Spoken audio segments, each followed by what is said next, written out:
afternoon, everybody. Good afternoon. How are you? Good to see all of you. Good afternoon, everybody. Good afternoon. How are you? Good to see all of you. President Trump accomplish over the last few days has been nothing short of remarkable. What we've witnessed President Trump accomplish over the last few days has been nothing short of remarkable. We are now 3.5 years into the war between Russia and Ukraine, a brutal conflict that has claimed hundreds of thousands of Russian and Ukrainian lives and cost trillions of dollars. The weakness and incompetence of Joe Biden foolishly allowed the killing to start in the first place.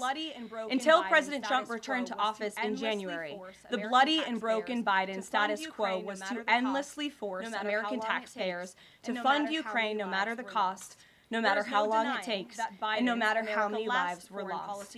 There is no denying that Biden's America Last foreign policy moved the world further away from peace. President Trump rejected that failed approach, and instead, over the last 7 months, has relentlessly pursued peace throughout his second term. And thanks to President Trump's efforts, we finally have movement after years of deadly gridlock. On Friday, as you all know, many of you were there, President Trump hosted Russian President Vladimir Putin in Anchorage, Alaska, for a bilateral meeting. This was the first time President Putin has been to the United States since 2015, and the first time he has met with an American president in years. President Putin publicly confirmed what President Trump has said all along. The war between Russia and Ukraine never would have started in the first place if President Trump were in office. This was always obvious to any person with a shred of common sense. Just look at what took place during the last 4 administrations. Under George W. Bush, Russia invaded Georgia. Under Barack Obama, Russia took Crimea. Under Joe Biden, Russia invaded Ukraine. But under President Trump, Russia did not invade nor take anything.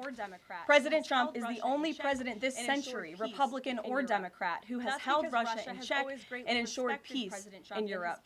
That's because Russia has always greatly respected President Trump and his peace through strength foreign policy approach. But overall, the bilateral talks in Alaska were very productive, and multiple key points were agreed to between the two leaders that truly opened up the door for Phase 2 discussions, which took place yesterday here at the White House. Within 48 hours of that meeting in Anchorage, I may add.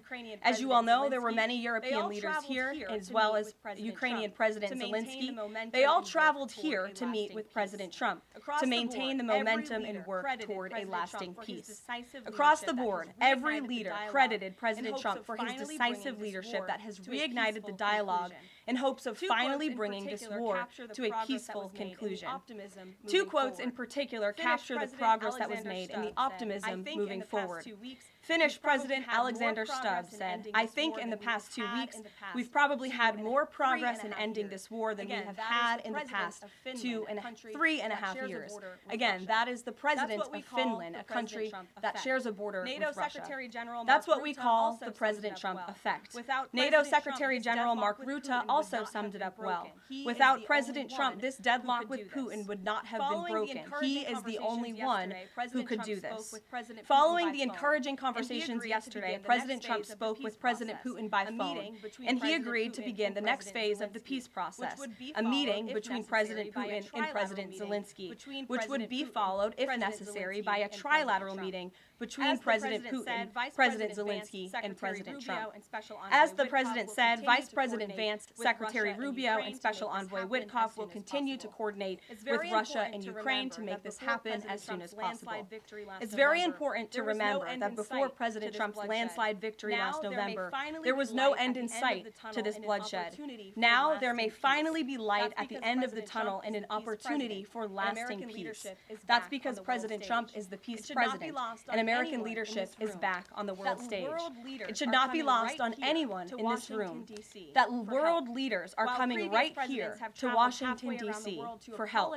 While previous presidents have traveled halfway around the world to apologize for America, President Trump stands up for America, and he has firmly restored America's status as the undisputed leader of the free world.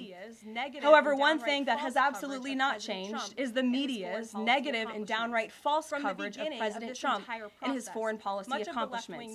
From the beginning of this entire process, much of the left-wing media has been actively rooting against the President of the United States in the pursuit of peace.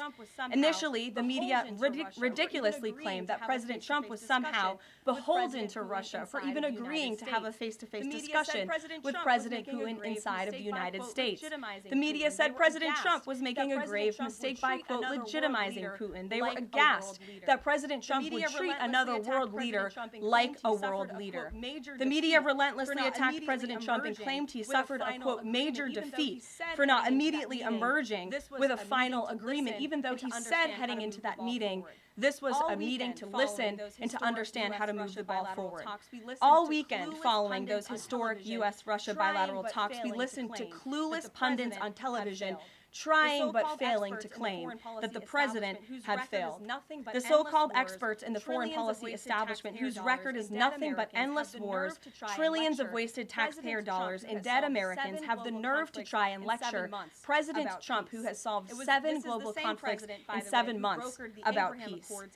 This is the same president, by the way, who brokered the Abraham Accords in his first term, on top of more than half a dozen other peace deals this year alone, as I just said.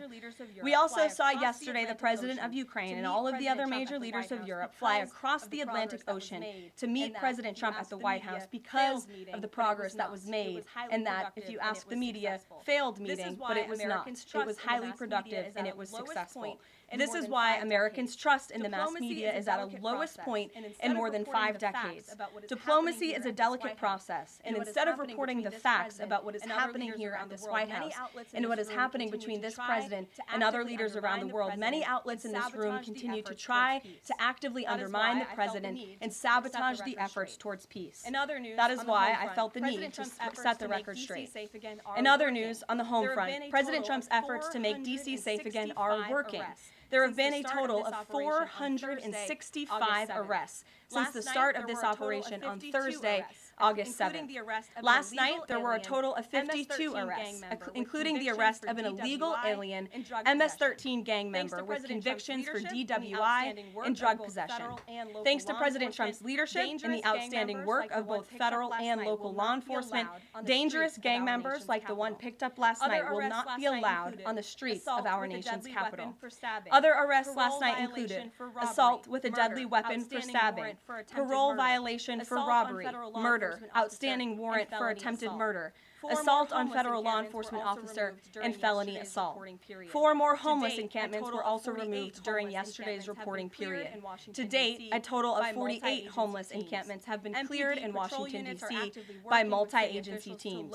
MPD patrol units are actively working with city officials to locate and clear additional encampments and remove homeless residents off of Washington streets.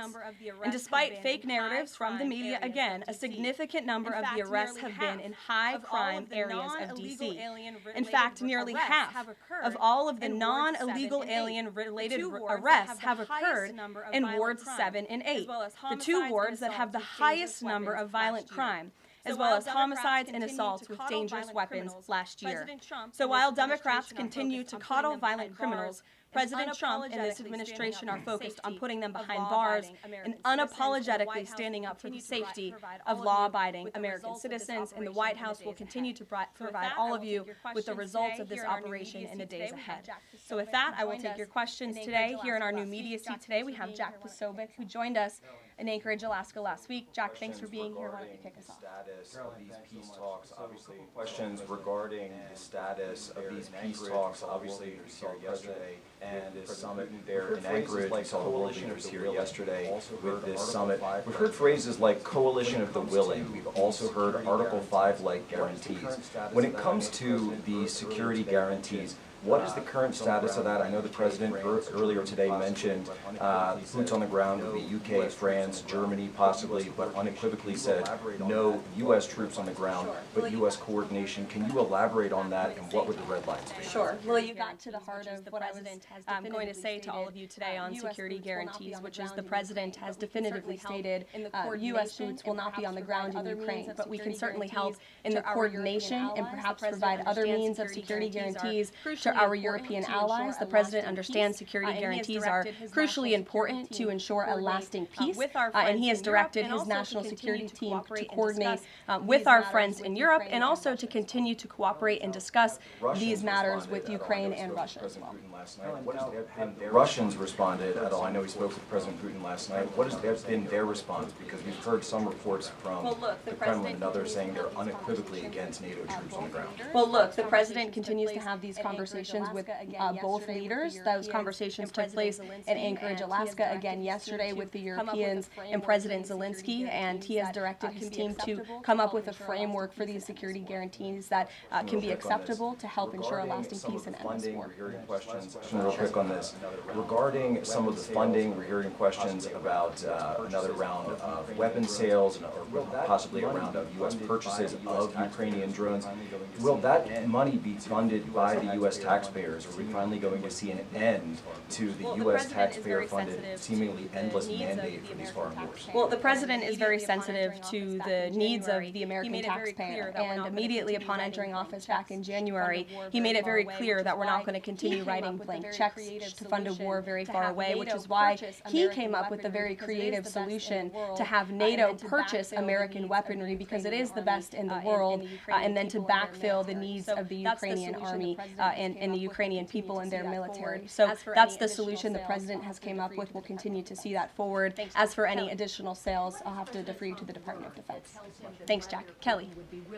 President Trump learned that tells him that Vladimir Putin would be willing to make a deal for him, for President Trump? Well, the President has learned a lot, which is part of the reason he opened up this dialogue. The previous administration, who oversaw the beginning of this war, refused to talk.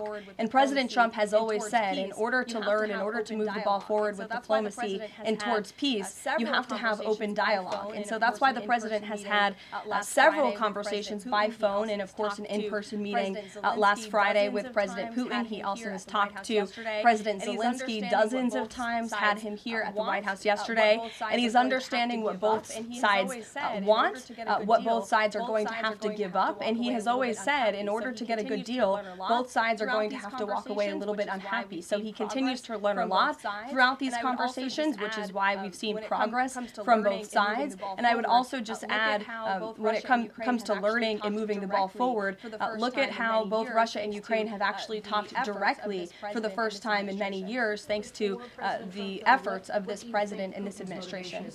For President Trump, though, what do you think Putin's motivation is to try to do something for I think, as I President just spoke to in my opening as opposed to just resolving the conflict? I think, as I just spoke to in my opening remarks, Kelly, Russia and all countries around this world actually respect the United States again, and the President is using the might of American strength to demand that respect from our allies, our friends, our adversaries all around the world. And we've seen that not just lead to progress with Russia and Ukraine, but also we've seen it in the closing of 7 global conflicts around the world as well.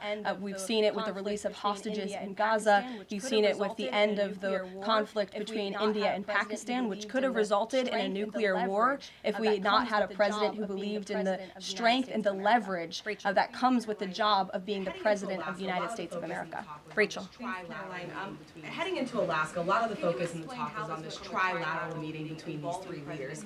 Can you explain how this went from a trilateral meeting involving President Trump to now the focus being on this bilateral meeting without the President first? Well, look, the President has spoken to both leaders about this, and both leaders have expressed a willingness to sit down with each other. And so our national security team will help both countries do that. Ultimately, the President has always said that there are areas of disagreement in this war that will have to be discussed and decided upon by these 2 countries. And so he wants these 2 countries to engage in direct diplomacy. He's said that from the very beginning, which is why he's agreeable to the idea of having President Zelensky and President Putin get together. And I understand accommodations for that meeting are underway. As soon as we hear more details, we'll be sure to let all of you know. Russia follow up. We know as of right now there is no ceasefire in place. We've seen Russia continue its attacks on Ukraine. What indications is the President getting from Putin that he wants to have this meeting with Zelensky soon? Because he spoke to him directly yesterday. Haley, he spoke to that directly yesterday, and the president put that in his statement that he gave to all of you, the news media, knowing you'd be asking following that conversation in the effort of transparency. Haley. You made clear no U.S. boots on the ground. Look, that was something the president mentioned on his interview this morning. It is an option and a possibility. I won't certainly rule out anything as far as military options that the president has at his disposal. I'll let him do that. I can tell you he's definitively ruled out boots on the ground. Sure. Possible venue for the talks. Just about the possible venue for the talks. Can you confirm that Putin suggested Moscow as a venue for the bilateral talks? And if so, doesn't that indicate that Putin is perhaps not serious about this, that he's suggesting a venue that there's no way that Zelensky is going to go to? Look, I'm not going to litigate the private conversations between the president and President Putin, aside from what the president himself has already spoken on. But I can tell you there are many options that are being discussed by our national security team right now with both parties. Thank you for trying, though. I just told you we'll provide you details as soon as we can. Thank you for trying, though. Libby. I wanted to ask about the National Guard troops. How is the White House coordinating how they're being placed in district into areas? And then also, how long should people here in the district anticipate the National Guard to be on the ground patrol? I don't have a timeline for you, Libby, but we will keep you posted on that. I think the president, as you know, and this administration, he came to this briefing room with members of his cabinet to lay out the rationale and the reasoning for federalizing the National Guard here in Washington, D.C. and for our work with the Metropolitan Police Department to make our district safer. We've seen violent crime has taken the lives of far too many residents here in our nation's capital, and the president wants to make it safe again.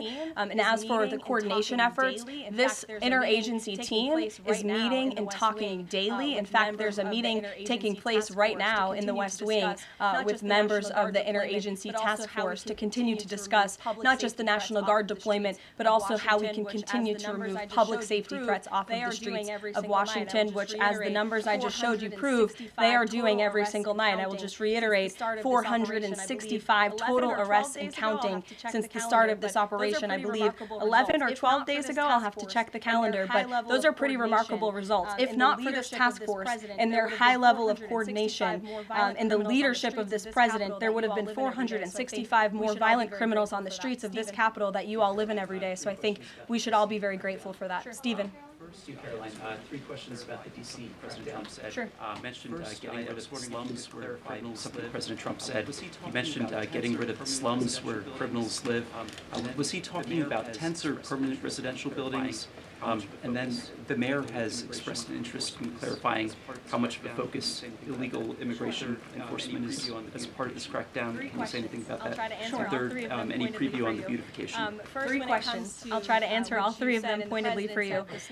First, when it comes to what you said and the president said, the slums of Washington, D.C., he's referring to the most dangerous communities, neighborhoods, and streets in the city where, unfortunately, violence has ravaged these communities and taken the lives of, again, far too many law-abiding D.C. residents. We know on July 5th of this year, just more than a month ago, a 3-year-old beautiful young girl was shot and killed in her car with her family in one of these communities, which is why there has been a surge, despite what many of you have been falsely reporting. And I believe it was the Washington Post who put out a map claiming it to be fact-based when it was just based on, I don't know, accounts that they've heard on the street, not actual statistics and data. So we went and reconfigured the numbers, and as I said, nearly half of all the non-illegal alien-related arrests have occurred in wards 7 and 8 in the District of Columbia, where we know, excuse me, there's the highest rate of crime. So we'll continue to do that. And what was your second question, Stephen?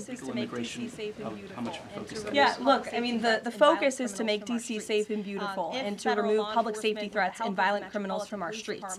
If federal law enforcement, with the help of the Metropolitan Police Department, come across illegal aliens, of course, we are going to abide by this administration's policy of law and order, and we are going to remove illegal criminals from our nation's capital. They will be detained and deported, just like they are in every other community across the country. Kristen. The next steps. first question is, whose idea was it to change the next steps It was from an idea a that trilateral evolved in the course to of the a president's bilateral conversations with both meeting? It was an idea that evolved in the course of the president's conversations with both President Putin, President Zelensky, and the European leaders yesterday. And as you saw, Kristen, with all of those European leaders leaving the White House, including the NATO Secretary General, they all agree that this is a great first step, and it's a good thing that these two leaders are going to be sitting down together, and the president expects that to happen. How long is Trump willing to wait and operate in good faith The for Putin president to has actually put arrange a tremendous meeting public pressure before to he bring intervenes? this war. Look, the president has put tremendous public pressure to bring this war to a close. He's taken actions, as you've seen, sanctions on India and other actions as well. He's made himself very clear that he wants to see this war end, and he has scoffed at the ideas of others that have been raised that we should wait another month before any meeting takes place. The president wants to move, and he wants to bring this war to an end as quickly as possible. Sean, you said earlier about Putin agreeing to the meeting. The Kremlin seemed to indicate that Putin did not firmly agree to a bilateral.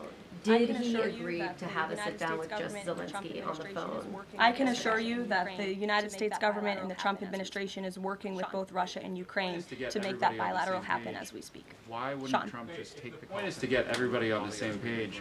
Why wouldn't Trump just take the call from Putin while the other leaders were in the room? So it would be disrespectful to do that. Why is it disrespectful?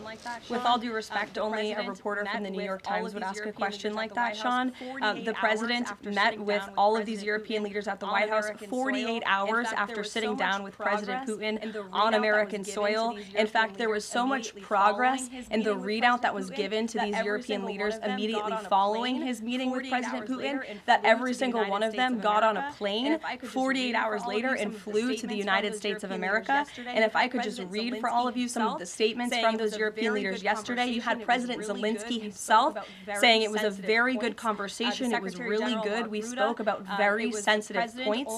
The Secretary General Mark Rutte, it was the president only because of the president that this deadlock was broken, but with President Putin by starting a dialogue. So these leaders, who this war is in their backyard, are very grateful that the president took that call and that he was there to provide them with a readout of Russia's thinking on this, something that was not done by the previous administration at all. Catherine. I'm not going to confirm or deny locations. We'll provide you with details as soon as I'm not going to confirm or deny locations. We'll provide you with details as soon as we can. Kristen's question. I understand that the White House is working and allies are working to make this meeting happen, but did Putin promise to do a meeting with Zelensky, a direct meeting in the coming weeks? He has, and I just answered that question for you. Franco. Thanks. I just want to clarify. So you are saying that President Trump is considering U.S. pilots and U.S. aircraft potentially supporting European or Ukrainian forces? The president spoke to that himself this morning when he called into Fox and Friends, and I would defer you to his answer. You can read it directly yourself. No boots on the ground. In addition, can I ask, no boots on the ground, Steve Witkoff's talking about Article 5-like security guarantees. Can you talk about what other Article 5-like security guarantees that are being considered if it's not boots on the ground? These are very sensitive diplomatic discussions that are currently taking place literally as we speak. So I will leave it to the national security team, and I'll leave it to the president to have those private discussions with these leaders as we try to bring this war to an end. Mary Margaret, go ahead. Thanks, Caroline. Two questions will take place if necessary. So on these meetings, I know you said that the trilateral will take place if necessary. Do you think that we might not need the trilateral and that Zelensky and Putin might come to this conclusion on their own?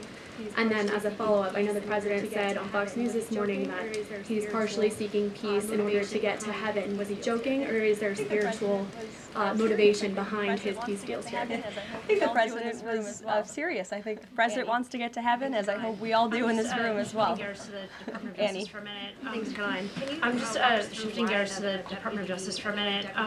Can you walk us through why another deputy FBI director was named? Does Trump have any disciplinary displeasure with how the FBI has been being run to date? And then I have a question about the antitrust. No, Andrew Bailey is extremely qualified. As you know, he's been serving with honor as the Attorney General of Missouri, and he's been brought on as another set of very credible and experienced hands to work alongside the current Deputy Director, Dan Bongino, under the leadership of the Director, Kash Patel, and the Attorney General, Pam Bondi. And the FBI has been doing a tremendous job. We've seen their agents out on the streets as part of this interagency task force here in Washington. But the crime that they've been stopping here in Washington, they've been doing this for 7 months all across the country. In fact, there's been 19,000 arrests by the FBI nationwide. That's more than double last year in the same time period. Of those, 1,600 arrests were for violent crimes against children. 4,000 child victims have been rescued by this FBI under this current leadership. 1,000 arrests from investigations of foreign terrorist organizations. There's been 1,500 kilos of fentanyl seized, 6,300 kilos of meth have been seized, and 3 of the top 10 most wanted have been arrested so far. Not a single one of the individuals on the top 10 most wanted list were arrested under the previous administration. We've arrested 3 in 7 months. So when you're actually working and enforcing law and order, you need all hands on deck. And so we look forward to welcoming Andrew Bailey to this new post. Jackie. I have a quick question about Roger Alfred, who's a former DOJ official. He gave a speech in Aspen yesterday where he said that senior DOJ aides are cutting deals with favored lobbyists. I'm wondering if the president has any concerns at all with the way the antitrust division is working. I have no idea who that individual is. I don't know why he made those comments. I don't know what basis he's making those comments on. My instinct tells me it's not true, but we will definitely look into them and I'll get you a response. Jackie. Thanks, Caroline. Since the president often says that this war would not have started if he were in office, and Putin confirmed that. It's true. Do you accept that as true? The European leaders do. And President Putin himself said that, by the way. He did say that. The question I have, though, is what is the president going to do to ensure that these security guarantees last beyond him into the time when he is no longer president? And does that have to involve Congress at all? Well, he understands the need for that, which he spoke to yesterday. And what's he going to do? It's why he's engaging in so many talks and so many conversations with both sides of this war with our European allies. It's why on the way home from Anchorage, Alaska, very late at night, when I know many of you on the press plane were sleeping and many staff were sleeping, the president himself was still awake at 2 o'clock in the morning talking to European leaders and NATO about how we can ensure a lasting peace and bring this conflict to an end. He has expended an incredible amount of time, energy, and effort into bringing this war to an end, and he remains determined to do that. Jake, and then go ahead. Go ahead. Thank you, Caroline. DC crime. Sure, Jake, and then to your right. Thank you, Caroline. Which of the half-dozen peace deals that the president's That's a good question, Jake. I'll leave that to the president to answer. I think he's proud of. That's a good question, Jake. I'll leave that to the president to answer. I think he's proud of all of the peace deals that he's been able to achieve. You saw the president of Armenia and the head of Azerbaijan both at the White House just a couple of weeks ago. The president, I know, very much enjoyed spending time with them and helping to bring that conflict to an end. He very much enjoyed his time with leaders of Rwanda and the Democratic Republic of the Congo in the Oval Office, talking to them about bringing that decades-long war to an end. India and Pakistan, he used trade in a very powerful way as leverage to bring that conflict to an end. So I know he's very proud of all of these achievements, and I know he's very honored to serve as the President of the United States and to restore peace around this world. Go ahead. You mentioned Armenia and Azerbaijan. That's a conflict that, I spent time in the Southern Caucasus covering that, and, a conflict of over 30 years, and he resolved it in just a couple of months.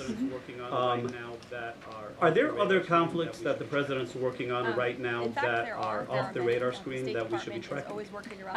In fact, there are. There are many. The State Department is always working around the clock under the leadership of Secretary Rubio and keeping the president apprised of conflicts that are bubbling up all over the world. But of course, as you all know, as we've talked a lot about in this briefing, he's spending a lot of time right now on ending this war in Russia-Ukraine, and of course the conflict in Israel and Gaza, which he wants to see come to a close as well. Sure, go ahead.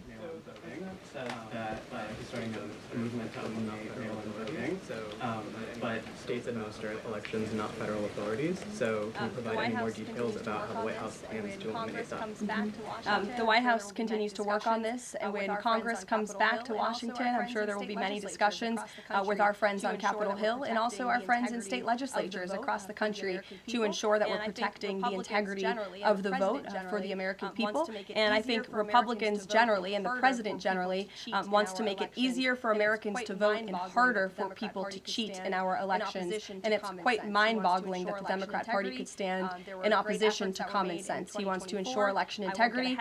There were great efforts that were made in 2024. I won't get ahead of myself for Hatch-Act reasons to get ahead for the next election, but I can assure you this is a priority for the president. Go ahead. If I could just follow up on your comments about Gaza. Sure. There was a ceasefire proposal put forward by both Qatar and Egypt. Hamas accepted it on Monday. Israel has yet to officially weigh in. I'm wondering if the U.S. was at all involved in it, if it's supportive of it, and whether or not the president believes Israel should accept it. I don't think it's a coincidence that Hamas accepted this proposal after the President of the United States posted a very strong statement about this conflict on Truth Social yesterday. I would refer you back to that statement. As for this proposal that Hamas has now accepted, the United States continues to discuss it, and I'll let the President weigh in on it definitively. You're welcome. Sure. Describe the president's perspective on taking a stake in Intel and exchanging for federal grants with other semiconductor companies and manufacturing. Are we expecting to see the White House make similar arrangements with other semiconductor companies and manufacturing companies? Well, the president, he's been very clear about the need to reshore manufacturing that's critical to our national and economic security. That is especially in regards to chips and semiconductors, which is why the president has initiated the Commerce Department to conduct a study on semiconductors, a Section 232 investigation, so we can ultimately implement tariffs, and it's why our export license requirements remain in place as well. As for this 10% government stake deal, the Department of Commerce continues to work on it. I know Secretary Lutnick is working on it and ironing out the details, but the president wants to put America's needs first, both from a national security and economic perspective, and it's a creative idea that has never been done before to ensure that we're both reshoring these critical supply chains while also gaining something of it for the American taxpayer. You're welcome. Emily. I wanted to ask about the previous warships that are being sent to Venezuela, and there's 4,000 Marines what I will on say board. with respect to Venezuela, President Trump has been very clear. What I will say with respect to Venezuela, President Trump has been very clear and consistent. He's prepared to use every element of American power to stop drugs from flooding into our country and to bring those responsible to justice. The Maduro regime is not the legitimate government of Venezuela. It is a narco-terror cartel. In Maduro, it is the view of this administration, is not a legitimate president. He is a fugitive head of this cartel who has been indicted in the United States for trafficking drugs into the country. And with that, I will leave you all, and we will see you later, if not tomorrow, and I look forward to taking more of your questions. Thank you. Thanks, Karoline. Thank you.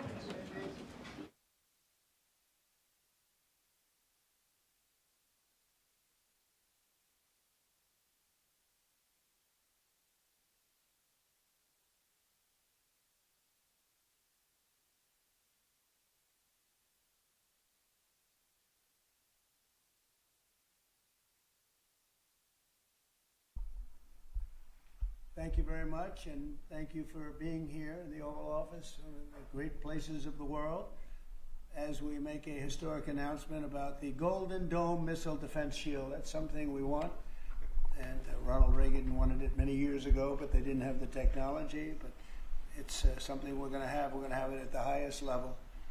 I want to thank Secretary Hegseth, who's been fantastic, and Secretary Rubio, and Space Force Vice Chief of Space Operations, General Mike Gutlein. I also want to recognize Senators Dan Sullivan, Kevin Cramer, and Jim Banks, fantastic senators, great talents, great political talents, and people that love our country. In the campaign, I promised the American people that I would build a cutting-edge missile defense shield to protect our homeland from the threat of foreign missile attack. And that's what we're doing. Today I'm pleased to announce that we have officially selected an architecture for this state-of-the-art system that will deploy next-generation technologies across the land, sea, and space, including space-based sensors and interceptors. And Canada has called us and they want to be a part of it. So we'll be talking to them. They want to have protection also. So as usual, we help Canada do the best we can. This design for the Golden Dome will integrate with our existing defense capabilities and should be fully operational before the end of my term. So we'll have it done in about 3 years. Once fully constructed, the Golden Dome will be capable of intercepting missiles even if they are launched from other sides of the world and even if they are launched from space. And we will have the best system ever built. As you know, we helped Israel with theirs and it was very successful, and now we have technology that's even far advanced from that, but including hypersonic missiles, ballistic missiles, and advanced cruise missiles. All of them will be knocked out of the air. We will truly be completing the job that President Reagan started 40 years ago, forever ending the missile Isn't it threat. just, it's such an American incredible homeland, place. and the success rate is very close to Well, we're 100%, building a big which is incredible bowl, when you think of beautiful. shooting bullets out of the air. Right here. If you go, I'm also it would pleased be to right report through that. The one big, right through here. beautiful bill will include $25 billion for the Golden Dome. It's going to be, I'll tell you, but it's going to be fantastic, actually. Positive.